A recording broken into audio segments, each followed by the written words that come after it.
One positive side effect of China's saber-rattling is that it has caused countries like the US, the Philippines, and Japan, for example, to strengthen their resolve and cooperation with each other. So, in effect, China's belligerent behavior is actually causing other nearby countries to come together and strengthen their relationships in order to stand up against China's belligerent behavior and their expansionist sort of mentality. Taiwan is a beautiful, peace-loving country here in the Far East. Taiwan is known for many things, such as its friendly people, advanced semiconductors and microchips, its natural beauty, its high-ranking freedom index, its safety, its fantastic human rights record, and of course its food. But Taiwan has a problem. Roughly 100 miles off the coast of Taiwan is a belligerent dictatorship, which claims Taiwan as its own territory and has not ruled out the use of force in order to reunify Taiwan. China not only threatens Taiwan on a regular basis, but China's behavior also threatens to undermine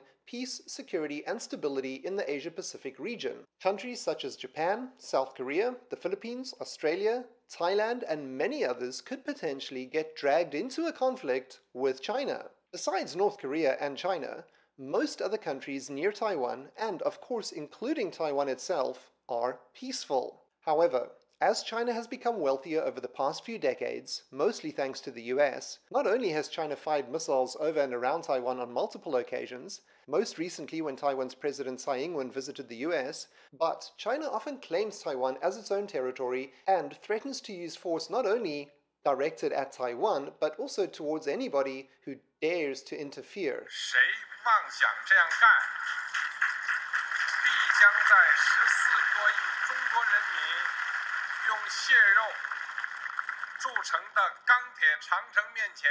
Next, China has illegally built up and militarized many little islands in international waters, despite promising and assuring us that they would never ever do such a thing. The United States says the superpower is reclaiming land in the South China Sea. And this is basically what we can expect from the CCP. They will say one thing, but then do the opposite. Take a look at this clip as an example. 从来没有欺负、压迫、奴役过其他国家人民，过去没有。 This is demonstrably false and absolute nonsense. But this is a common problem in China. The CCP in particular has a problem with the truth. They can't seem to be honest, fair, or reasonable. In this clip, she assures us that the Chinese people have never bullied, oppressed, or enslaved the people of any other country. However, if we look at the history of China, including China's recent history, we can see that this is absolute nonsense and completely false. Flights are canceled and commercial shipping is being redirected after China fired missiles near and over Taiwan.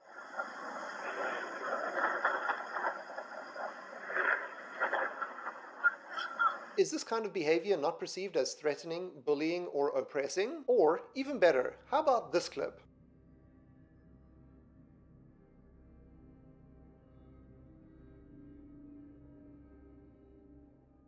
I do wonder what she would call this type of behavior. Based on my observations, this looks a lot like bullying, oppressing, and enslaving other people. This violent and reckless behavior by China has caused some nearby countries to become nervous. Indonesia, for example, has laid out an evacuation plan for the roughly 350,000 Indonesians in Taiwan in the event of an attack by China. This might have the unintentional side effect of making other countries nearby Taiwan react in the same way. One positive side effect of China's saber-rattling is that it has caused countries like the US, the Philippines, and Japan, for example, to strengthen their resolve and cooperation with each other. So, in effect, China's belligerent behavior is actually causing other nearby countries to come together and strengthen their relationships in order to stand up against China's belligerent behavior and their expansionist sort of mentality. China's ambassador to the Philippines, for example,黄溪连, recently made some startling remarks about Filipino overseas workers in Taiwan.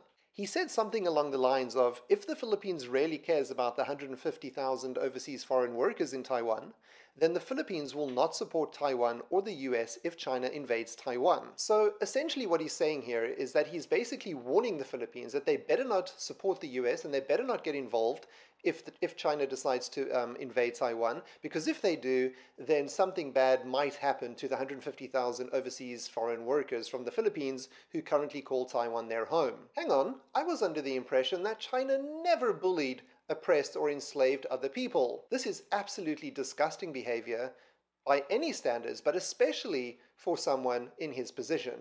China's behavior is a threat to peace and security in the Asia-Pacific region, and in particular, it is a grave threat to Taiwan and its national security. As someone who has lived in Taiwan for quite a long time and really loves Taiwan, I am truly saddened when I see this type of behavior. And the thing that bothers me is that they're not just doing it towards Taiwan, but also towards countries like Indonesia and the Philippines. At the same time, I'm also very thankful for all the support that is shown to Taiwan by countries such as the US, Australia, the Philippines, and Japan, for example. The more countries that stand up to China and show their support for Taiwan, the less likely it is that China will use force to invade Taiwan.